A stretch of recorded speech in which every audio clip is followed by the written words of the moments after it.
Chapter 3, The Lens of Reader Response, The Promise and Peril of Response-Based Pedagogy. Group members, Amelinda Reyes. Hi, my name is Amelinda Reyes. Naili Anderson, I'm Naili, and Perla Reyes. Hi, my name is Perla Reyes.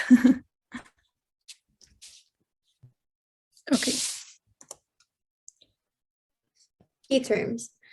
Theoretical framework, a framework that provides a perspective or lens in which readers can utilize in order to examine a topic. A theoretical, not based on or concerned with theory.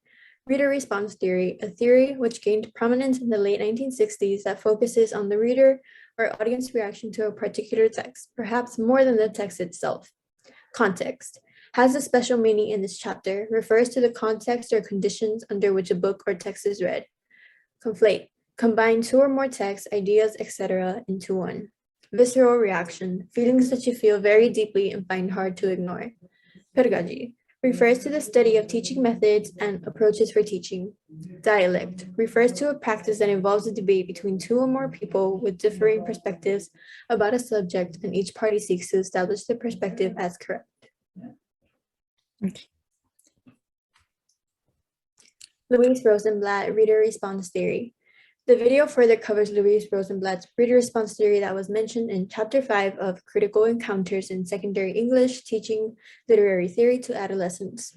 It discusses the elements of reader response theory, additionally, definitions that can help you further understand reader response.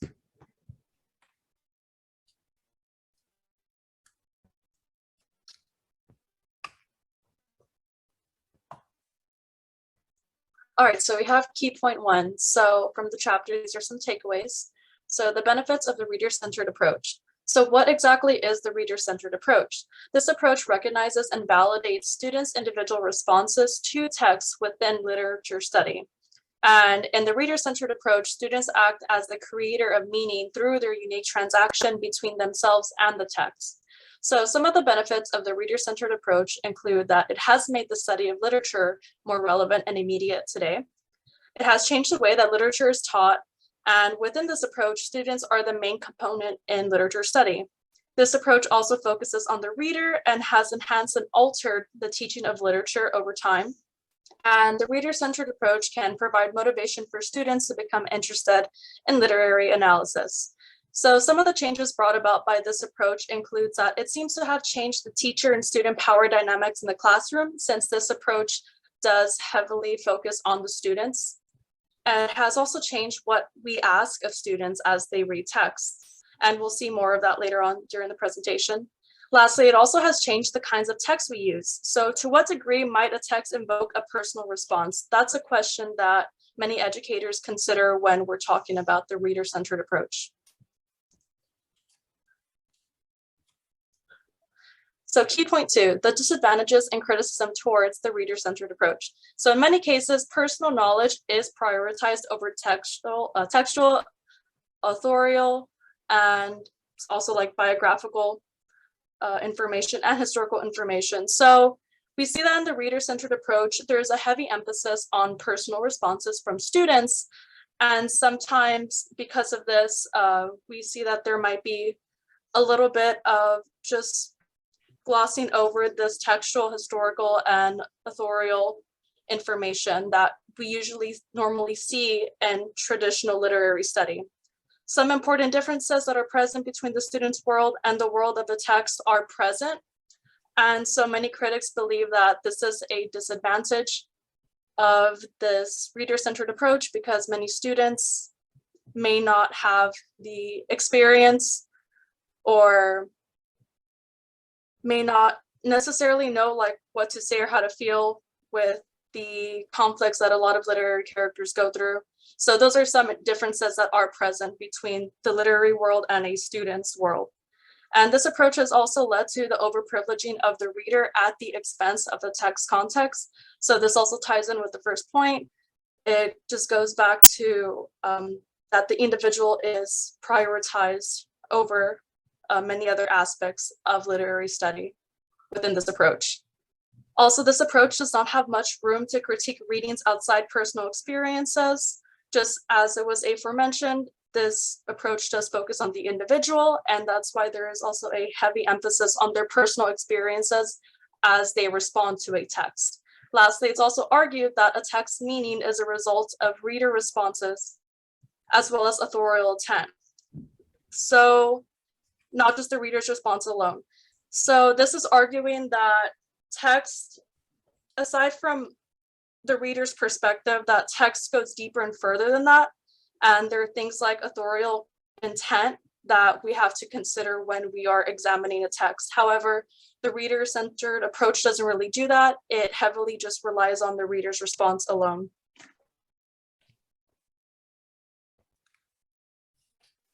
All right, so the next key point we have is the reader response diagram.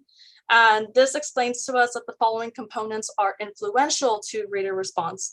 So first we have textual properties, which would include vernacular language. So that's usually language that's commonly used within a region.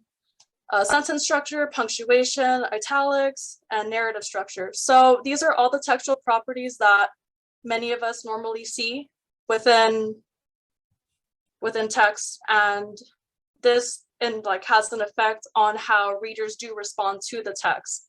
We also have contextual factors, and this includes, which setting was the text read?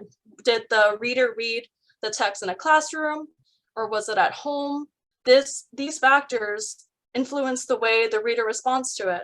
So maybe a reader might not be so comfortable or not feel as attentive in a classroom, but they feel more comfortable and at ease at home. And that changes the way in which they respond to the text. And so what kind of situations is the reader in when they are at school or at home? Also, the situations that the reader may find themselves in, either at school or at home or any other environment, that also affects the way that they respond and perceive a text.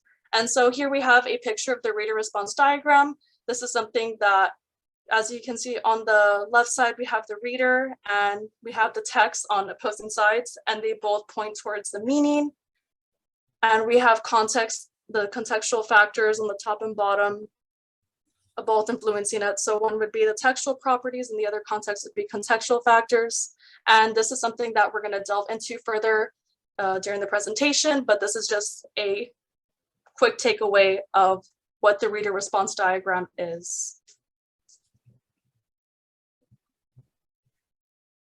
All right, so the fourth key point that we have, examining reader response. So what is reader response? So readers create meaning from the text they interact with within reader response.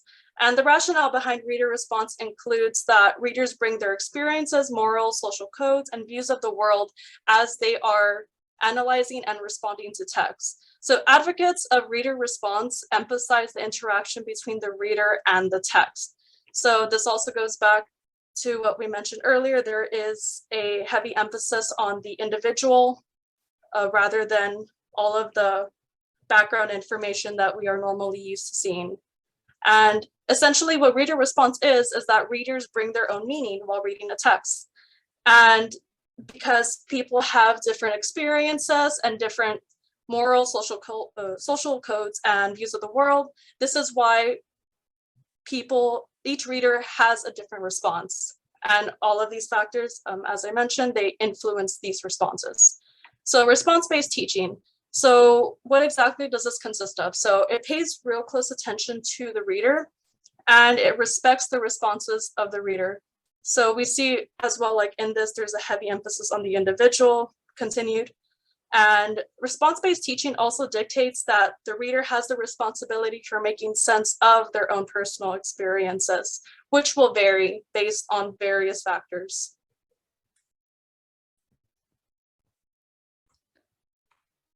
All right, and here we have the fifth key point. And so what if a reader cannot relate? So what if you give a text and your students aren't able to relate to that? So sometimes students will not be able to relate to a text, and that's fine. That's understandable, considering that there are various factors that come into play. So the heavy emphasis on text relatability. So this can lead to a misinterpretation between a student's experiences or characteristics and the result of their response to the text. So for example, in the chapter, we looked at the case of Ellen, and we observed that sometimes, just like Ellen, a reader will reject a text the closer their experiences are to the text. So also, for example, let's say we also have a text that discusses suicide, some students may feel a bit uncomfortable to the text because of the fact that they can relate to the text. So that's also very important to keep in mind. So text relatability also implies that if a reader can't relate to a book, they may not be able to find meaning in it, which we know that is not true, that you can still find meaning in things that you necessarily can't relate to. And lastly, there's a fixation on reader personality, and this can lead to readers insignifying the differences among their peers. So in other words, say that a reader comes across a text that they can't relate to, they might be like, well, I cannot relate to it, and just disregard it without actually fully acknowledging and being accepting of these differences. And so some reminders about this is that readers can still appreciate literary texts or character situations without fully relating or understanding it. And one does not necessarily need to relate to a character in order to respond to a literary text.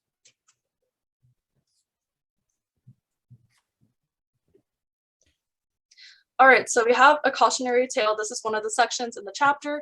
So here we follow Rachel. She is a teacher who is relatively inexperienced with applying a reader-centered pedagogy in her class. So she feels frustrated as she observes her students measure the situations and decisions of literary characters while using their limited experiences as a basis for judgment.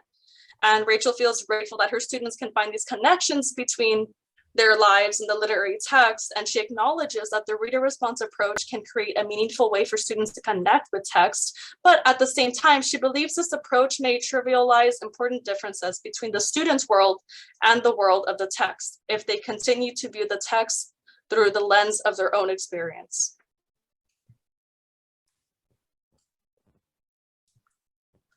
So we have a continuation of the section, and the issue with this is that the overprivileging of the individual comes at the expense of the context of the text. So educators tend to use personal responses as a way to get students interested into literary analysis, and this is seen as a failure to critique readings because it does not necessarily really consider authorial intent.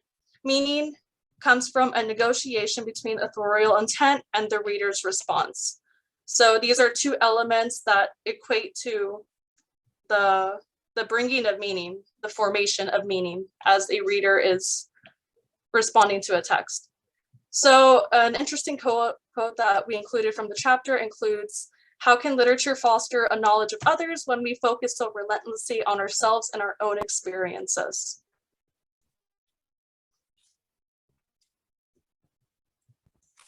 All right, and next we have this section that was titled, Be Careful of What You Ask For.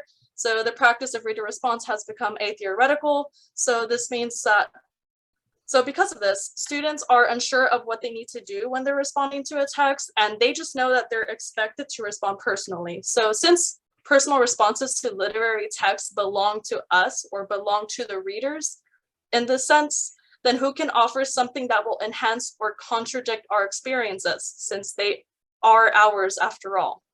So here's another interesting quote. If my response is uniquely mine, then what can anyone else tell me about it? So the issue of solely focusing on the individual experience could lead to the diminishing of the communal basis of literature. So it goes back to, it might kind of minimize and trivialize the whole authorial intent by biographical information, historical information, and such that we normally do in literature.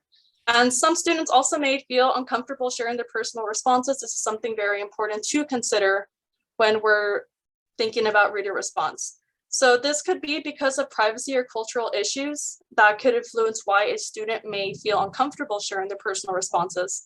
And also, it's also important to consider that sharing circles make assumptions about the amount of trust that students have in other students and their teacher. And not all students are comfortable with school institutions, and they may not view them as safe spaces. So sharing circles altogether make assumptions about the extent to which students' lives are in a shareable shape, and we know that is not the truth for every student.